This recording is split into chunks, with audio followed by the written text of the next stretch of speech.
The flames roared behind him, screaming metal, collapsing beams, the smell of burning plastic and old memories. Springtrap dragged himself across the floor, sparks raining down around him like a dying star. His voice was raw, shredded, and desperate. Michael! Don't leave me here! His words echoed through the burning pizzeria swallowed by the fire. He reached out with a trembling, rotten hand, but Michael was already gone. The building groaned, the ceiling cracked, the fire swallowed everything. William collapsed. His body, what was left of him, finally gave out. His vision dimmed, his breathing slowed, and then, nothing. Just darkness. Silence. Not peaceful silence. The kind of silence that feels like the world has stopped breathing. William opened his eyes, but there was no floor, no ceiling, no fire, no body. Just blackness stretching forever. He tried to speak. Nothing came out. He tried to move. He had no limbs. He tried to breathe. There was no air. Then, a voice. Not human, not demonic, not mechanical. Something older, something higher, something that had been watching him for a very, very long time. William Afton. The darkness rippled. William's consciousness trembled. You will not see heaven. A pause. A cold, heavy pause. You will see what you've made. William tried to scream. He had no mouth. 5 children came to me. The darkness shifted. Faint silhouettes of small figures flickered in the void. They told me what you did. A heartbeat. One stayed behind. A shape stepped forward. Small, still, burning with hatred older than death. Cassidy. Her voice was a whisper made of knives. He doesn't get rest. William gasped.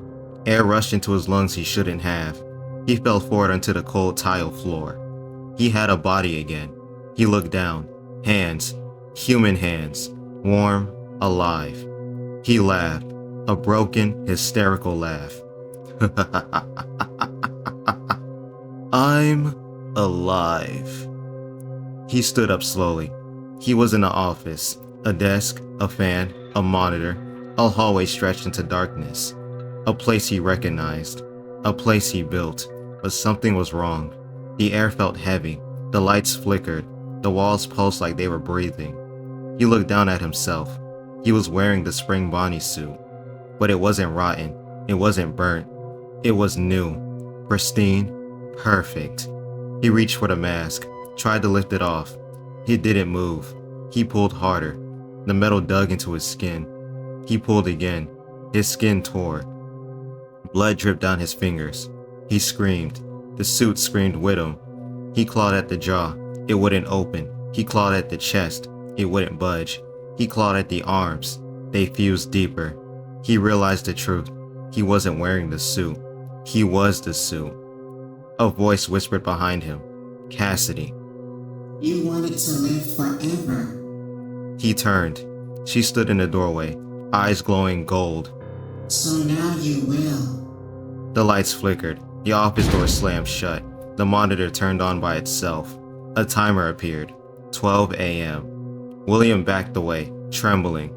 No, no, please. Cassidy stepped closer. Her voice was soft, almost gentle. Let's begin. William stood in the office, chest heaving, blood dripping from his fingers as he clawed at the spring Bonnie mask. The metal dug deeper. The fabric fused tighter. The suit pulsed like it was breathing with him. He screamed, a raw, broken sound that echoed through the empty halls of his purgatory. Then suddenly, the mask loosened. Just a little. He froze. Pulled again. It slid upward, painfully, tearing skin with it, but it moved. He ripped it off with a final, desperate yank. It hit the floor with a metallic clang. William staggered back, gasping. He touched his face, wrinkled, aged, human. He stumbled toward a cracked mirror on the wall. His reflection stared back, old, weaker, hair gray, eyes sunken, skin paled, and scarred. He whispered, "How long has it been?" A voice whispered from behind him, soft, childlike, merciless. Long enough. He turned. Cassidy stood in the doorway, her golden eyes glowing like embers in the dark. William backed away, trembling. This isn't real. This is my office. This is... Cassidy shook her head slowly. No, William. The walls flickered, the floor rippled, the ceiling dissolved into black smoke. The office melted away like wet paint. In its place, a void, a shifting, endless maze of hallways, rooms, and memories. Pieces of every pizzeria he ever built, every crime scene he ever left behind, every nightmare he ever created. Cassidy stepped closer. This is the place you made. William's voice cracked. Why? Why am I here? Cassidy tilted her head. Because you shouldn't have killed me. The void trembled. Or them. 5 silhouettes appeared behind her, small, still, watching him. William fell to his knees. No, please. Cassidy raised her hand. The void shifted again. The office reformed around him. The fan turned on. The monitor flickered. The clock reset. 12 a.m. Cassidy whispered, You don't get to rest. The lights flickered. Footsteps echoed down the hallway. Not one pair, multiple. Heavy, metallic, familiar. William's breath caught. No, they're gone. They moved on. Cassidy's voice cut through him like a blade. Not here. The hallway lights snapped on, and there they were, the animatronics, but not the ones from the pizzeria. These were twisted versions, reflections of his guilt, not reality. Freddy, jaw hanging open, eyes glowing white. Bonnie, missing half his face, wires twitching. Chica, beak cracked, cupcake staring with a single red eye. Foxy, limping, hook dragging sparks across the floor. They stared at him, silent, waiting. Cassidy whispered, They're not here to scare you. The animatronic stepped forward. They're here to kill you. William scrambled backwards. No, please. Freddy lunged.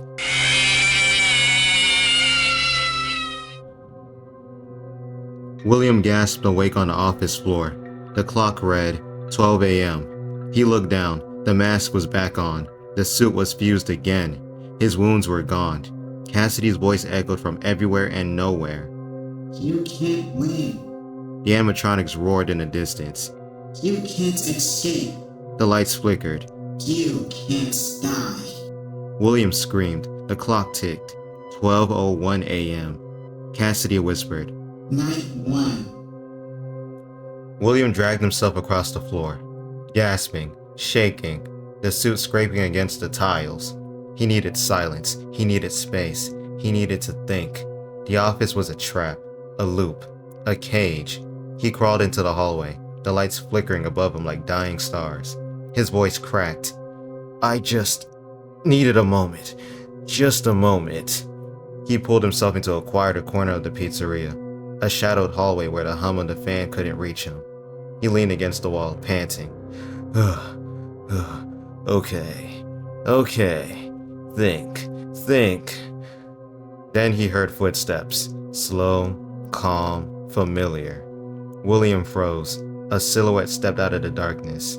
A man in a long coat, badge glistening faintly, expression unreadable. Detective Destrawn. William's eyes widened. You. His voice dropped into a dangerous growl. I should have killed you when I had the chance. He lunged, full sprint, pure rage, but he passed straight through Destrawn like smoke. William stumbled, crashing into the floor. He looked up, trembling. Destrawn didn't move, didn't flinch, didn't even blink. He just sighed. He stepped closer, hands in his pockets, voice low and disappointed. Poor William. William snarled, trying to stand. He shook his head, still blaming everyone but yourself. William froze. Destrawn circled him slowly. You weren't a genius. You weren't a visionary. You were a neglectful father who couldn't control his own house. William breathed hitched. Destrawn leaned in. Your son died because you raised a boy who thought hurting his little brother was funny. William's eyes widened. Destrawn's voice sharpened. And you weren't there to stop it. The hallway flickered. Suddenly, they were in a dining room. William turned. He saw it. His youngest son, Evan, crying, shaking, begging. Michael and his friends laughing. Aw, look, Fredbear wants to give a big old kiss. William's voice cracked. No, stop. The memory played anyway. Fredbear's jaw opened. Michael shoved Evan forward. A snap, a scream, blood, silence. William fell to his knees. No, please don't make me watch this. Destron stood behind him, arms crossed. You weren't there, William. You weren't protecting him. You were too busy chasing your obsession. William shook violently. I tried. Destron cuts him off. You didn't try hard enough. The lights flickered. The memory dissolved. William was alone again, shaking, crying, broken. He looked up. Destron was gone. William stood in the empty dining room. The tables were overturned. The lights flickered. The air smelled like the old pizza and regret. He whispered, Why? Why are you here? A voice echoed from the darkness. Not Destron's. Cassidy. He's not here for you. William turned. Cassidy stepped forward, eyes glowing gold. He's here to remind you. William swallowed. Remind me of what? Cassidy smiled. A small, cruel smile. That you were never the victim. The lights snapped off. The animatronics roared in the dark. Night 2 begins. William stumbles through the dining room, shaking, sweating, barely able to breathe after reliving Evan's death. He whispers, Stop. Please. Stop showing me this. But the hallway stretches forward like a throat swallowing him deeper. He turns a corner and freezes. He's in a new room. A room he's never seen before. A room that shouldn't exist. A room made of police reports, newspaper clippings, crime scene photos, missing posters, broken animatronic parts, burned wood, blood-stained tiles. Everything he did, everything he ever caused, everything he ever tried to hide, all laid out like a museum of his sins. William whispers, No, this isn't real. This isn't. A voice behind him. It's all real, William. He turns. Destron stands there. Hands behind his back, expression cold, eyes sharp. William snarls, Get out of my head! Destron steps closer. This isn't your head. He gestures towards the room. This is your legacy. William trembles. Why? Why are you here? Destron smirks.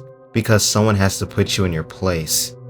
Destron walks past him, tapping a missing poster. 5 children, William. 5 families destroyed. 5 funerals you never attended. William shakes violently. Stop! Destron ignores him. He taps a photo of Evan. And one son you failed. William screams. He was weak. Destron turns slowly. He was a child. And you weren't a father. William collapses to his knees. The room darkens. The animatronics appear again. But this time, they were not twisted. They were not monstrous. They were not screaming. They were silent, standing behind Destron like judges. Freddy, Bonnie, Chica, Foxy, Golden Freddy, all staring at William. Destron steps aside. They're not here to kill you this time. William looks up terrified. Then, what do you want? Destron's voice dropped to a whisper. They want you to understand. Destron kneels beside him. Soft voice, deadly tone. You didn't create monsters, William. William looks up, confused. Destron leans closer. You created victims. The animatronic's eyes glow. The room shakes. Cassidy's voice echoes. Night 3. The lights snap off. William screams. William stumbled through the dark hallway, still shaking from the bite memory. His breathing was ragged, uneven, and desperate. He whispered, I can't keep doing this. The hallway flickered. The walls shifted. Suddenly, he was standing in a small circular room. Empty, silent, except for one thing. A mirror. Tall, cracked, old. William froze. No, no, not this. Anything but this. He tried to turn away. The door behind him vanished. He was trapped. Cassidy's voice echoed softly. Look. William shook his head violently. I won't. The mirror lit up. William stared. His reflection shifted. Not one William. Hundreds. William as a young engineer. William as a father. William as a murderer. William in the spring Bonnie suit. William burning. William dying. William screaming. William laughing. William lying. William killing. All layered on top of each other. A collage of every life he lived. Every sin he committed. Every mask he wore.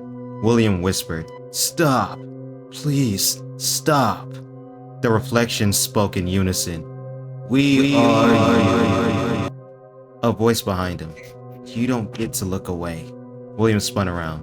Destron stepped out of the shadows. No smirk this time, no sarcasm, no jokes, just cold, disappointed eyes. William snarled, "Get out of my head!" Destron stepped closer. "This isn't your head." He pointed at the mirror. "This is your truth." William backed away. "I did what I had to do." Destron cut him off sharply. "You did what you wanted to do." Silence. Destron's voice dropped to a deadly whisper. "You didn't kill because you had to. You killed because you enjoyed the control." William's face twisted. "That's a lie." Destron stepped closer. "Then why did you keep going?" The mirror flickered. Images flashed. Charlotte crying in the rain. The missing children smiling before he took them. Evan begging.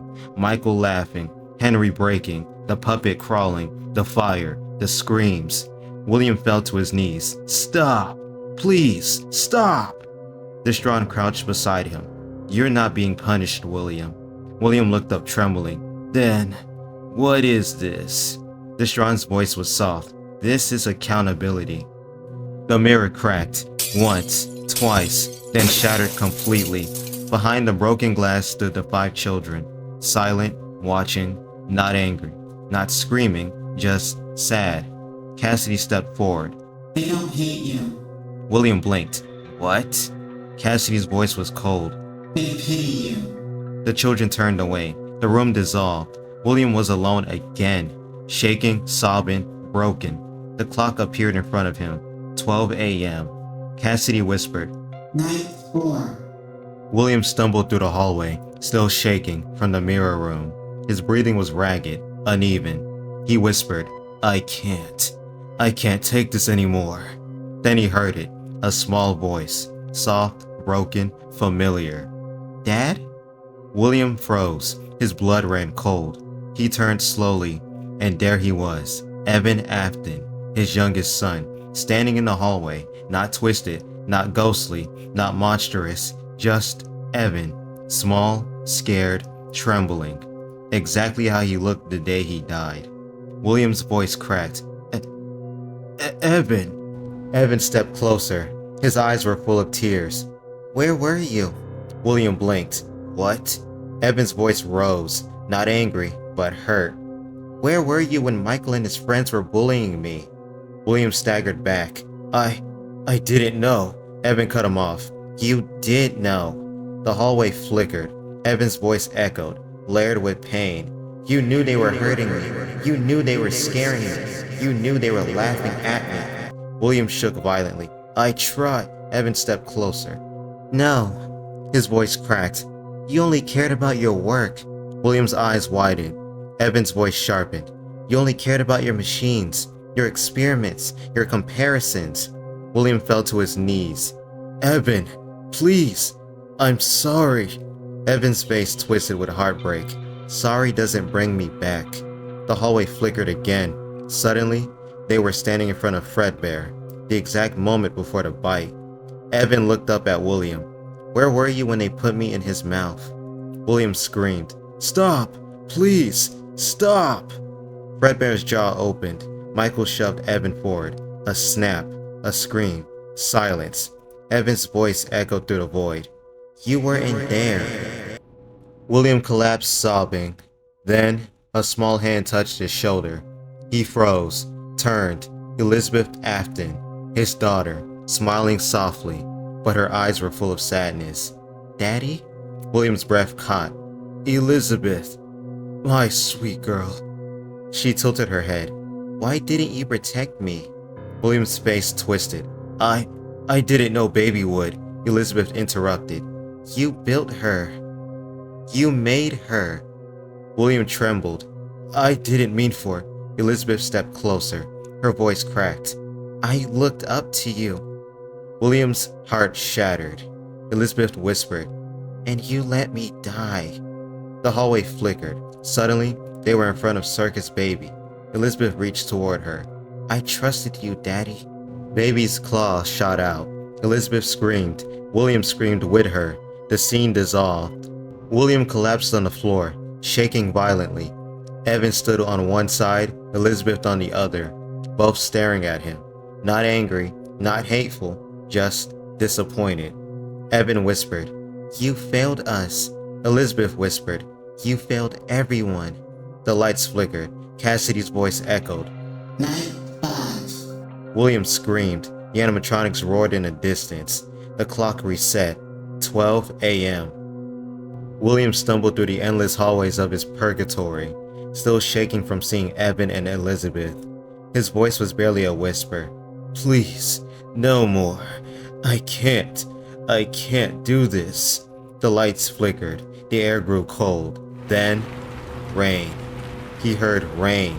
Soft at first, then heavier, then pounding. He looked up. Water dripped from the ceiling. The floor became wet asphalt. The walls dissolved into darkness. He was outside, behind Freddy Fazbear's Pizza, exactly where he stood all those years ago. William froze.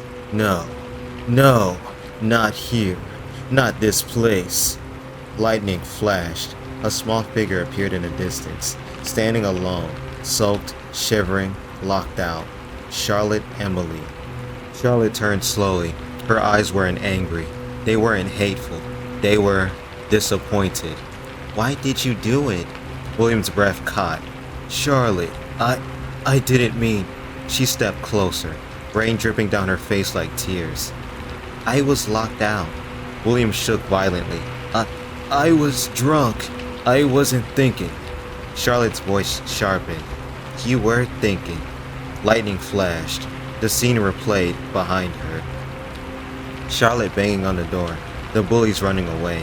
The puppet crawling out. William stepping out of the shadows. His hand grabbing her. Her scream swallowed by the storm. Charlotte whispered, "You chose to hurt me." William fell to his knees. "I'm sorry. Please. I'm sorry." Charlotte didn't move. "Sorry doesn't change what you did." The rain grew heavier. A tall, thin silhouette stepped out of the darkness.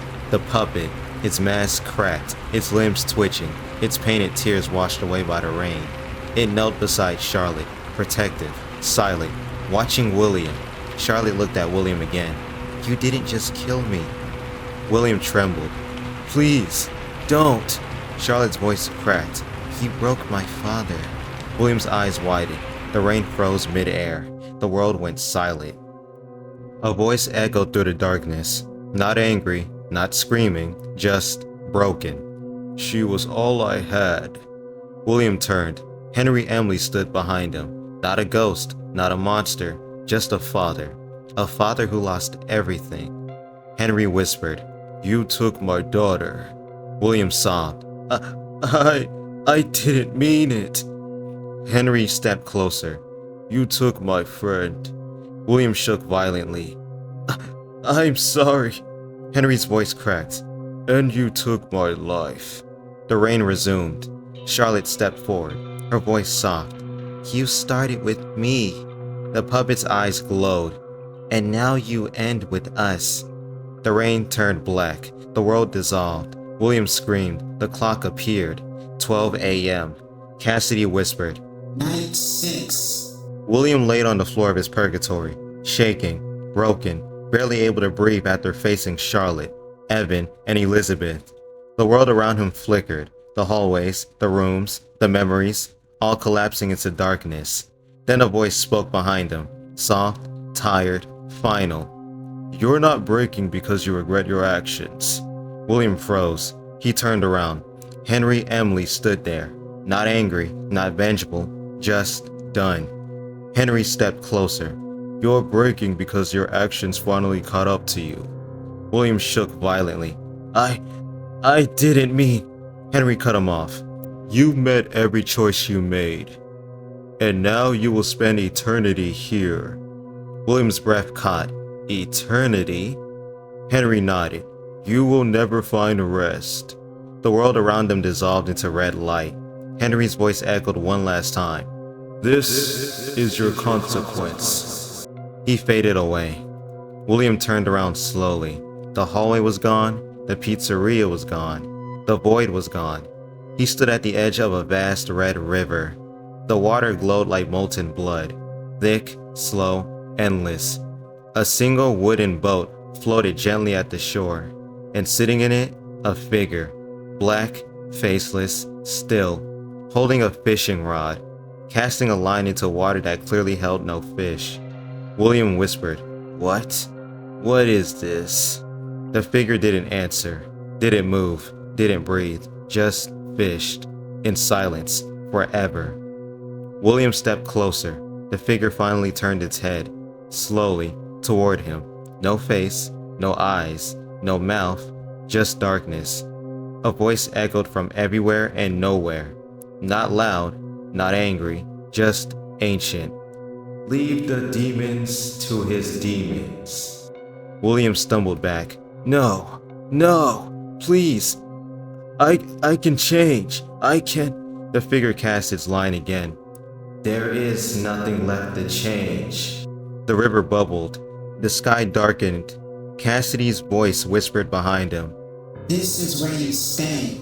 William screamed. The boat drifted away. The faceless figure kept fishing. The river swallowed the sound. William stands alone on the shore. The red river stretched into infinity. The faceless fisherman sits in silence. The world is silent, still, hopeless. Cassidy's voice echoed one last time. Game over.